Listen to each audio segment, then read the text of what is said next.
So before you watch this next video, let me start out with just a little explanation, because I didn't have all the information when I was shooting that video. It wasn't until after I left Guadalupe National Park that I found out so many things, because everything's online, even though there's, for me at least, there was no connection up there to go online and get the information.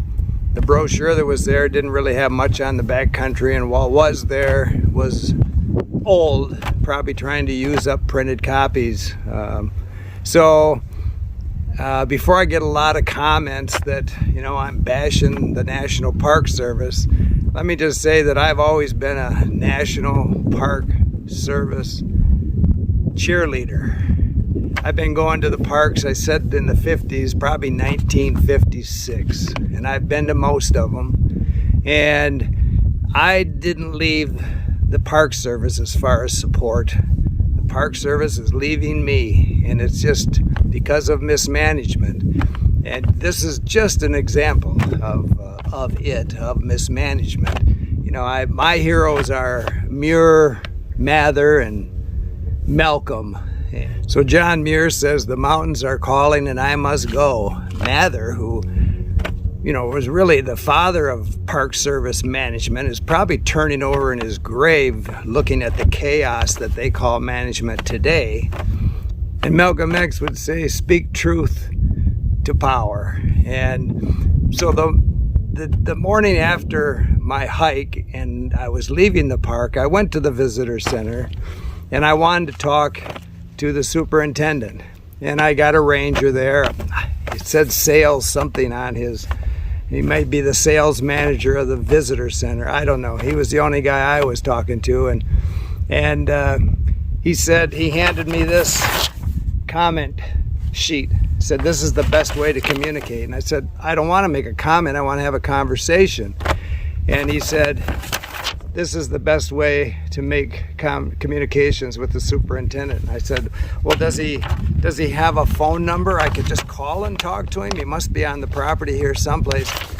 "This is the best way to communicate." He's on loop, giving me the same answer. "How about an email?" Same answer.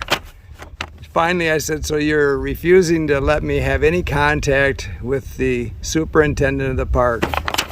"Yeah, you got it." So anyway, the other thing I found out was, which they didn't tell me the night before, maybe they were going to surprise me with it, and I've backpacked a lot for 60-some years. I've never been asked to carry a wag bag, even though I know what they are. I know some jurisdictions demand it, and Guadalupe is one of them, I found out. So I don't know if they sell them there. I'm assuming they do. I would hope they would. If they're really trying to protect the resource, instead of selling stuffed animals, they should sell a wag bag if they expect backpackers to carry them. But backpackers are maybe 10% at the most of people climbing that mountain. The other 90% are asked to carry a wag bag, but I'll guarantee you that 89.9% of them aren't.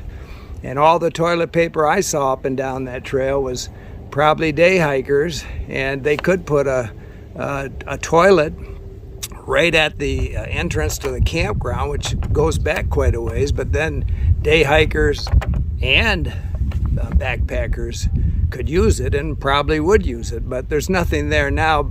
Day hikers aren't carrying wag bags, so even though it says online that the peak is the highest peak in Texas is not a toilet, it's a toilet.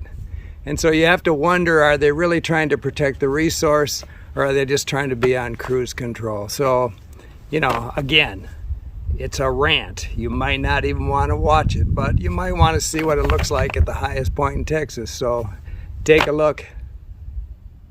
Make your own decisions.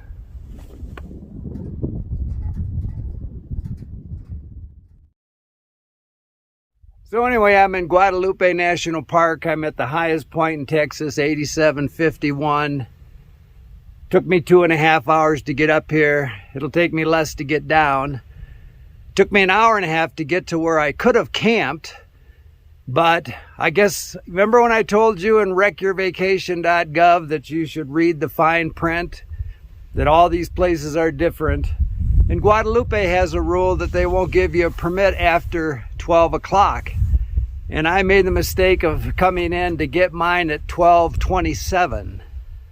And I asked him, why can't I get a permit? I mean, I don't understand. What's this noon thing? And he said, because it takes so long to fill out the permit. And then later, when I asked him, what time do you open in the morning? How long is it going to take me to fill out a permit? 10 to 20 minutes, which is probably a stretch. Anyway, what I think he doesn't really say is the Park Service thinks it's going to take you 8 hours, over 8 hours round trip to come up here and go back down. It's an easy trail, well graded, switchbacks. I'm no super athlete. I'm a 73-year-old man. I don't do triathlons. I grab my pack, put 3 liters of water in it, so I'm carrying over 6 pounds of water, 2 days worth of food, everything I'd carry on a through hike. And I got up to the campground in an hour and a half, and up here in 2.5. But I think they're setting my pace to all the people that they have to rescue off this mountain maybe. So everybody that comes ill prepared, I have to march to that drummer, because the Park Service just wants to be on cruise control. They don't want to manage their own parks. They want recreation.gov to manage their parks. Anyway, it's a beautiful sight up here. You can see forever. Right down there is where Jeff Bezos sends off his Blue Origins. And I don't know why he picked this spot, because on some days, probably blow that launch pad capsule right over. So on the way down, I'm going to stop in the campground down here and take some pictures, and I'll bet you it's empty. And I can't stay there because I missed it by 27 minutes.